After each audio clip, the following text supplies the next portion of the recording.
अस्सलामु अलैकुम वरहमतुल्लाहि वबरकातुहू।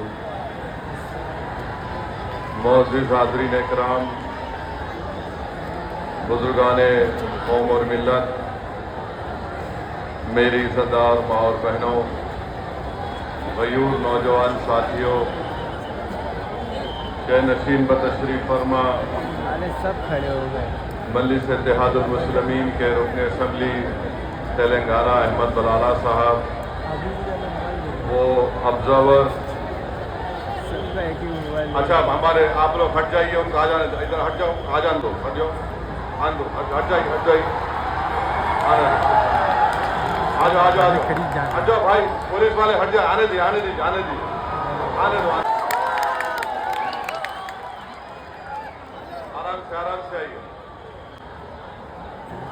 आराम से, आराम से।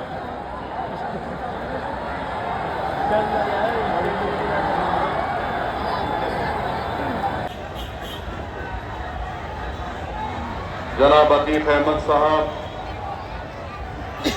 वार्ड नंबर 145 से जनाब मोहतरमा खैरुन्निसा साहिबा और हमारे भाई राजू साहब, मैं सबसे पहले आप तमाम का शुक्रिया अदा करता हूं कि आपने पिछले विधानसभा के चुनाव में मोहब्बत है आपसे भरोसा करके आपको यहां तक बुलाए। अब आप हमारी बात सुन भी लीजिए। और लोग ये भाई खुद जाओ, ये बच्चों को ऊपर लो, ये बच्चों को ऊपर लो, छोटे बच्चों को ऊपर लो। हाँ, अभी आप सुनिए हमारी बात को। देखो, ना उद्धव ठाकरे, ना देवेंद्र फडणवीस, ना अजीत पवार, ना शिंदे, ना किसी कांग्रेस के नेता को इतना करीब आने देते आपको। हमारा आपका दिल का कनेक्शन है। और अखिलेश यादव भी आए तो इतना करीब आने नहीं देते। तो अभी हमारी बात सुनिए आप। ये छोटे बच्चों को ऊपर लो, छोटे बच्चों को।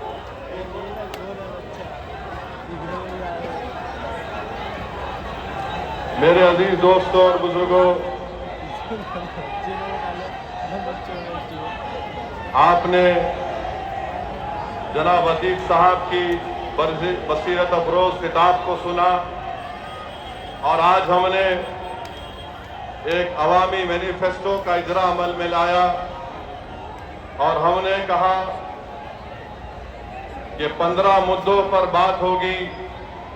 15 जनवरी को शुरुआत होगी इंशाअल्लाह ताला। और 15 मुद्दे क्या है? साफ सुथरा गोवंडी, सफाई और साफ पीने का पानी, सड़कें, फुटपाथ को साफ रखना, अवामी सेहत और हेल्थ के मराकज को कायम करना। पानी नहीं, सियासी सेहत खराब होगी। मेरे भाई रुक जाओ, रुक जाओ, बच्चे को ले लो, बच्चे को ले लो, हाँ ले लो, आ जाओ बेटा, आ जाओ, आ जाओ। बच्चे के मुस्तकबिल के लिए आपको 15 तारीख को, अभी सुनो, तुम क्या नारा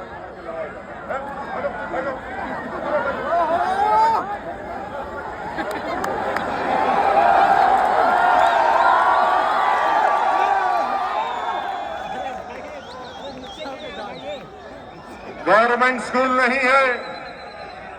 और हमारे भाई बता रहे थे कि वार्ड नंबर 135 में नगर जाना पड़ता है बच्चों को। एक भी बीएमसी का स्कूल वार्ड नंबर 135 में नहीं है और महाना 900 रुपये खर्च करना पड़ता है। मैं आपसे वादा कर रहा हूं, आप वार्ड नंबर 135 से मजलिस इत्तेहादुल मुस्लिमीन के उम्मीदवार को कामयाब करिए। इंशाअल्लाह ताला गवर्नमेंट स्कूल खुलाया जाएगा। जो काम समाजवादी पार्टी ने नहीं किया, वो काम सही तरीके से सही राह पर ले जाने का काम अतीक की क़ियादत में मजलिस इत्तेहादुल मुस्लिमीन करेगी। मेरे भाई, पानी की सप्लाई बराबर नहीं आती है और वाड़ी शिवाजी नगर में ट्रैफिक जाम हो जाता है। जिस तरह इन्होंने आपको तकालीफ दी है। अगर आप 15 तारीख को निकलकर पतंग के निशान पर बटन दबाकर पोलिंग बूथ पर जाकर ट्रैफिक जाम कर देंगे तो इंशाअल्लाह ताला मजलिस यहाँ की मसाइल को हल करेगी। समाजवादी के कॉरपोरेटर्स को आपने मौका दिया मगर उन्होंने कुछ नहीं किया। और जनाब अबू आसिम ये कहती है कि सुनो अबू आसिम साहब, कान खोल कर सुन लो, जब तक अल्लाह असदुद्दीन ओवैसी को जिंदा रखेगा इंशाअल्लाह ताला ना पाकिस्तान जाएंगे ना भारत को कमजोर होने देंगे। और भारत को मजबूत बनाने के लिए भारत की सबसे मजलूम अगर कोई अक़लियत है तो मुसलमान है। किसी से नाइंसाफी की जाती है तो मुसलमान है। किसी के बच्चे स्कूल में नहीं पढ़ते तो मुसलमानों के बच्चे स्कूल में नहीं पढ़ते। किसी को अगर हुकूमत के जुल्म का शिकार होना पड़ता है तो मुसलमान होता है। आप कान खोल कर सुन लो, मुसलमानों की सियासी लीडरशिप बनेगी इंशाअल्लाह ताला। मजलिस का पैगाम इनफरादियत नहीं है, इंडिविजुअल नहीं है। मजलिस ये नहीं कहती कि एक शख्स को देखो, मजलिस कहती है इज्तिमाइयत को देखो, कलेक्टिव की बात, कलेक्टिव रिस्पांसिबिलिटी की बात मजलिस इत्तेहादुल मुस्लिमीन करती है। समाजवादी बोलती है एक शख्स को दो, मैं क्या चाहता हूं। कभी भाई सुनिए, कभी चलकर फिरते भी आप, कभी आंख से देखते यहाँ की बदहाली को, कभी तुमने देवनार के जंपिंग ग्राउंड के बारे में बात की, कभी ड्रग्स के मसले पर तुमने देखा कि कैसे हल किया जाए। मैं जिम्मेदारी के साथ कह रहा हूं, मैं यहां पर बैठकर मजलिस के इन तमाम 8 उम्मीदवारों की तकारीर को सुन रहा था। मैं आपको जिम्मेदारी के साथ बता रहा हूं कि बहुत लंबे अरसे के बाद मैंने ऐसे काबिल उम्मीदवारों को देखा है।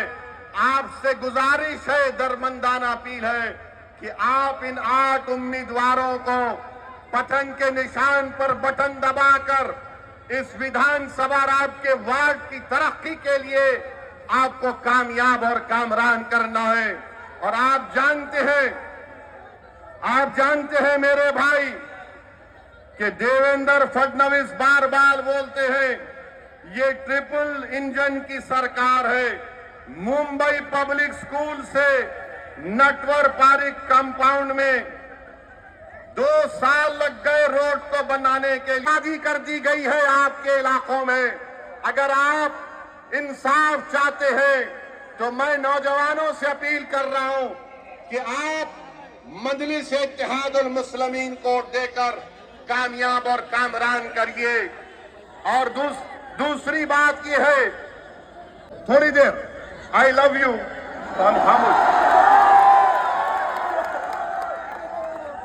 अभी हम सुन रहे हैं कि एक क्रिकेट टीम में एक बांग्लादेशी था, उसको हटा दिया गया। बराबर ये बांग्लादेश में हिंदुओं पर जुल्म हो रहा, मैंने भी उसकी मजम्मत की।